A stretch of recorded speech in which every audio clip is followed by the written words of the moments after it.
My name is Emily, and one chilly evening, I found myself standing by the large kitchen window, staring at the city lights flickering in the distance. The clock quietly ticked toward 9. It was another evening where Jacob still hadn't come home from work. We had been married for nearly 15 years, but recently it felt like I was living alone. Our days blurred together into the same monotonous routine. Jacob would leave before dawn and return well after dark, too exhausted to even notice the world around him, let alone me. The kitchen was quiet, almost sterile in its neatness. I had spent hours cleaning, hoping the order around me would somehow settle the chaos inside. The countertops gleamed and everything was in its place, but my mind was a storm of questions I couldn't answer. The loneliness had become overwhelming, seeping into every corner of my life, like a creeping shadow that refused to leave. I turned off the stove and let the soup sit there, untouched. Looking into the dark glass of the window, my reflection stared back at me, but I hardly recognized the woman standing there. Where did I go? I asked myself. The version of me who was vibrant, full of life, seemed to have disappeared somewhere along the way. I needed to break free from this emptiness, but I didn't know how. The thought of making a big change scared me, but I knew I couldn't just keep floating through life, waiting for something to fix itself. A piece of advice from my old friend Lisa came to mind. If you're stuck, start with something small. That simple phrase kept echoing in my head, and I decided to step outside for a breath of fresh air. Maybe it would clear my thoughts. I grabbed my coat and stepped out into the cool night. The crisp air hit my face, waking me up in a way I hadn't felt in a long time. The streets were alive, with people chatting on the sidewalks, the hum of traffic in the distance, and music drifting from a nearby club. As I walked, my eyes landed on a little cafe at the corner. It wasn't a place I had ever noticed before. Why not? I thought, and before I knew it, I was stepping inside. The soft glow of the lights and the quiet murmur of conversation created a warmth that instantly put me at ease. I ordered a glass of wine and settled into a seat by the window, watching the world outside pass by. I took a slow sip of my drink, feeling warmth spread through me, melting away the tension I didn't realize I was carrying. The bar hummed with music, laughter, and the murmur of conversations. It felt like, for the first time in a while, I could breathe, as if some unseen weight had finally lifted off my chest. As I scanned the room, my gaze landed on a man sitting a few seats down. He exuded a calm confidence, his eyes flicking curiously over the crowd. I tried not to stare, but our eyes met a few times, each glance sparking something I couldn't quite explain. Before long, he stood up and walked over, a friendly smile lighting up his face. "Mind if I sit here?" he asked, his voice warm and casual.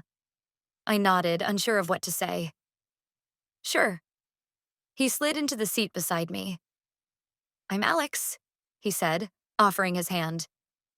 "Emily," I replied, feeling a twinge of awkwardness as I took his hand.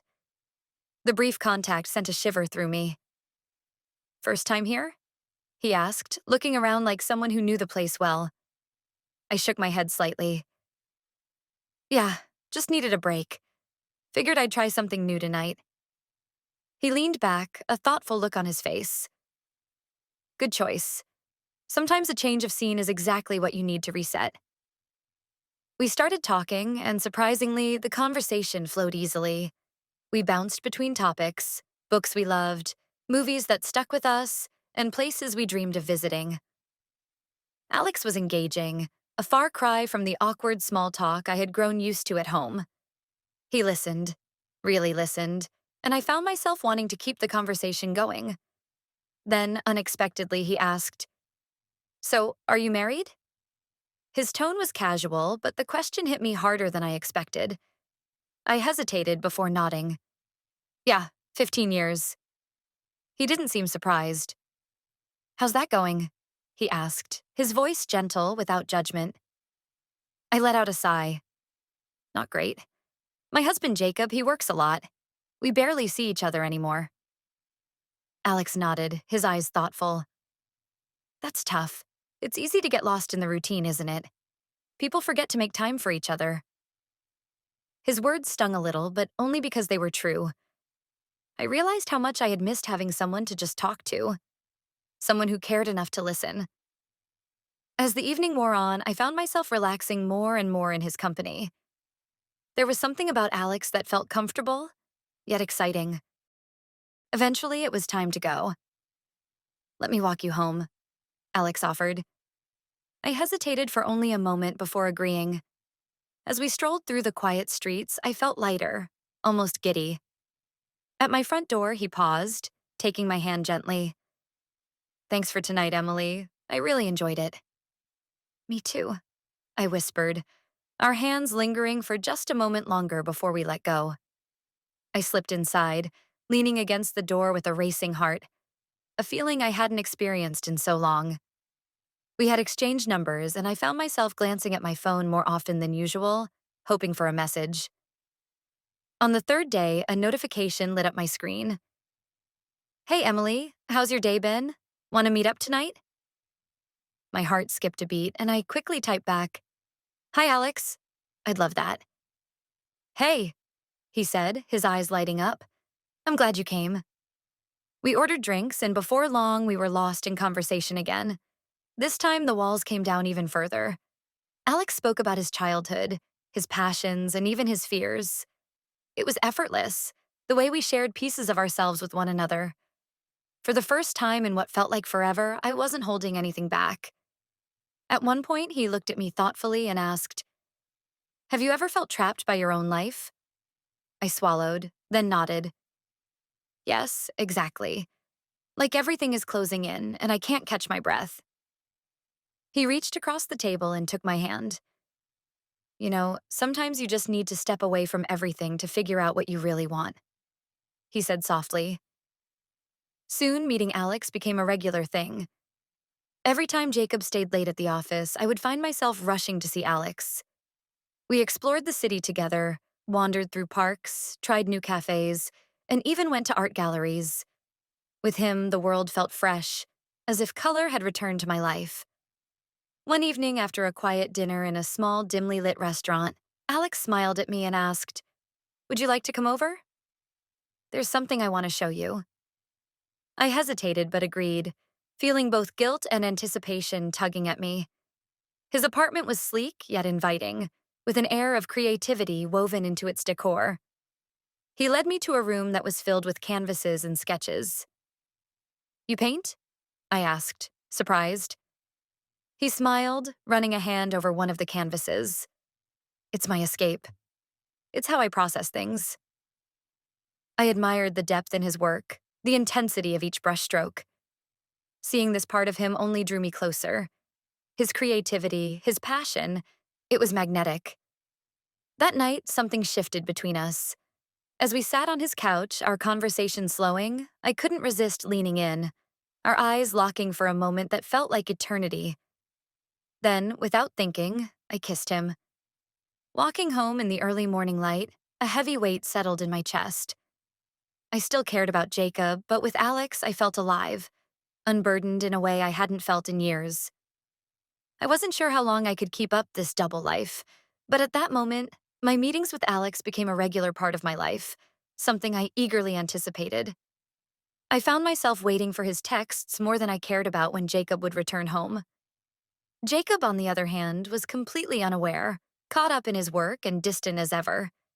His late nights had become so normal that I barely noticed the silence that had taken over our house.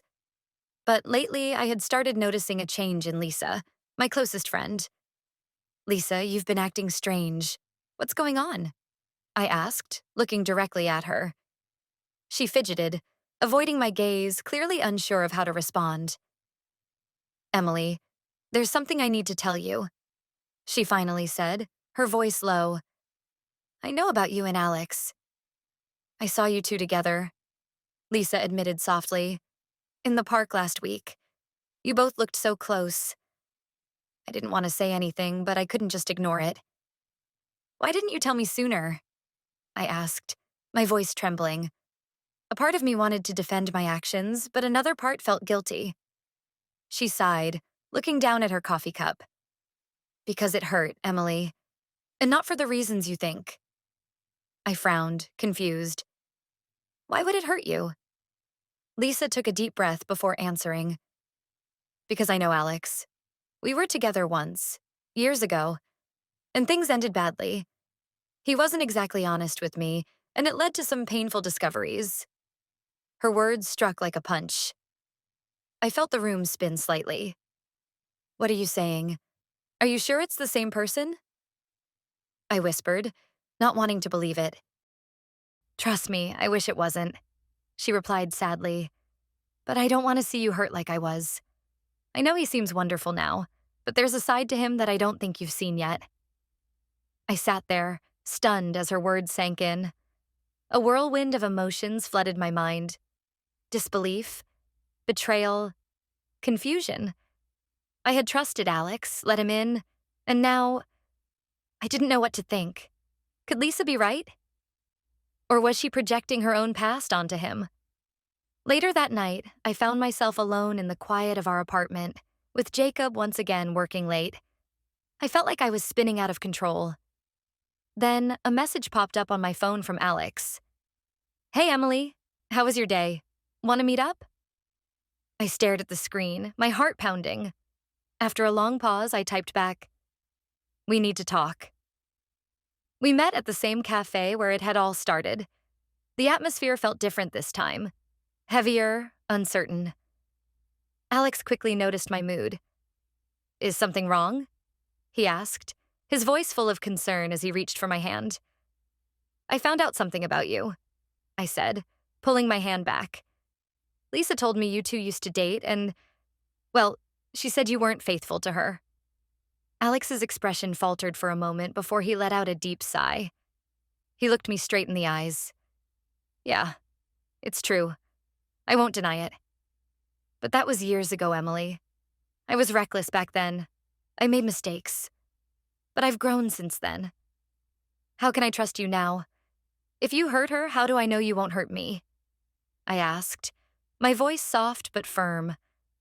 Alex leaned forward, his voice sincere. Because I'm not that person anymore. You mean something to me, Emily. I've never felt this way before. I love you, and I don't want to lose what we have. His words were heartfelt, but my mind was spinning with doubt. I didn't know what to believe anymore. Part of me wanted to trust him, to believe that people could change. But another part of me couldn't shake Lisa's warning. I left the cafe earlier than usual that night, the weight of my conflicted emotions pressing down on me. Alex watched me go, a look of concern and confusion in his eyes, but I didn't look back. One evening, Jacob came home earlier than usual, his expression tense, eyes filled with a kind of determination I hadn't seen in a long time. Emily, we need to talk, he said, and my heart skipped a beat. What's going on? I asked, trying to keep my voice steady, though my hands began to shake. Without a word, Jacob pulled out his phone and handed it to me. Do you recognize this? His voice was cold, distant. On the screen was a string of messages between Alex and me. My heart plummeted. My mouth went dry. How did you find these? I stammered, dread washing over me. I saw your phone on the counter the other night. I wasn't snooping, but when I saw his name pop up, I couldn't ignore it. He said, his voice tight. I had to know. I stood there frozen, as waves of shame and fear coursed through me. Jacob? Why, Emily? Why would you do this to us? His voice cracked with the weight of the hurt. I thought we were okay. I thought we were building something together. Tears welled up, blurring my vision. Jacob, I don't know what to say. I felt so alone. You were always working, and I felt like I was invisible. I didn't mean for this to happen. Jacob sank onto the couch, running his hands through his hair. That's not a reason to throw away everything we've built. I've been working hard to provide for us. I didn't even consider stepping out on you. I hesitated before walking over and sitting beside him. I know. I was wrong. I don't expect you to forgive me, but I don't want to lose you. I still love you, Jacob. If there's any way to fix this, I'm willing to do whatever it takes. Jacob was quiet for what felt like an eternity before finally looking up at me, his expression conflicted. Emily, I don't know if I can just move past this, but if you're serious about fixing things, I'll try. I am serious. I'll do whatever it takes. That night, I sent Alex a message. Hi, Alex. Jacob knows everything.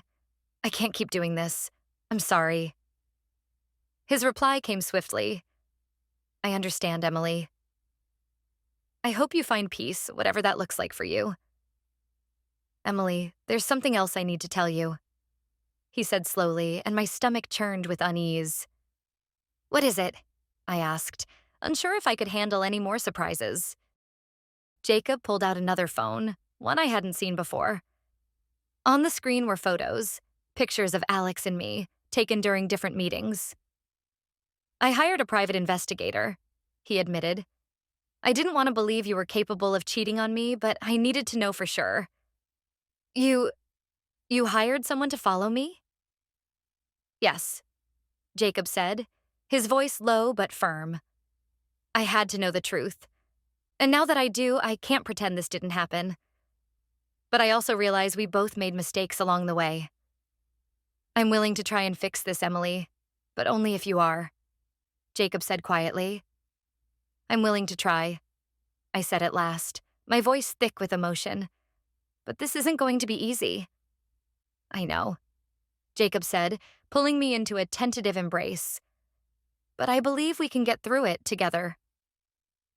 One evening, I came home earlier than usual and stepped into a scene I could never have imagined. Alex was standing in our living room talking to Jacob. In his hand, Alex held an envelope stuffed with money. I froze in the doorway, my mind struggling to comprehend what I was seeing. What's going on here? I asked, my voice barely steady, my heart racing. Jacob and Alex exchanged uneasy glances. Emily, we need to talk, Jacob said, motioning to the couch. His voice was calm, but there was a heaviness to his tone. I cautiously approached, sitting down, but my eyes were fixed on Alex, searching for answers. What is this? Someone explain, I demanded, my stomach twisting. Jacob took a deep breath and began. Emily, I knew something was wrong for a while. I could see how lonely you were. So, I did something I regret. I hired Alex. My mind went blank. You hired Alex? What does that even mean? Alex cleared his throat, shifting uncomfortably. Jacob paid me to get close to you. At first, it was just that. A way for him to see if you were unhappy, but things got out of hand. I stared at them, struggling to process what they were saying. So this whole thing was planned?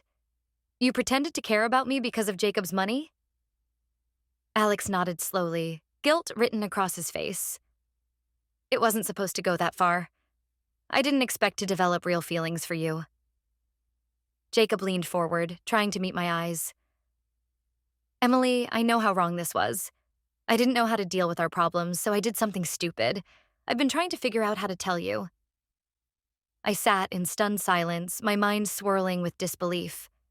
This betrayal, layered on top of everything else, felt like a punch to the gut. I don't know if I can forgive this, I whispered, my voice shaking. You both manipulated me. I thought I was finding something real with Alex, and now I find out it was all a setup? Jacob reached out for my hand, his face filled with regret. I understand if you're furious. You have every right to be. But I want to fix this. I want us to find a way back, no matter how long it takes. I looked from Jacob to Alex, feeling the weight of both their betrayals. There was a part of me that wanted to walk away from both of them and never look back. But another part, the one that still cared about the life Jacob and I had built, whispered that maybe we could start again. Maybe this disaster could lead to something better.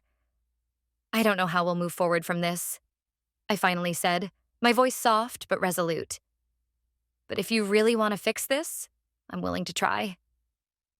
Jacob exhaled, pulling me into a tight embrace. I'll do whatever it takes, Emily. I promise.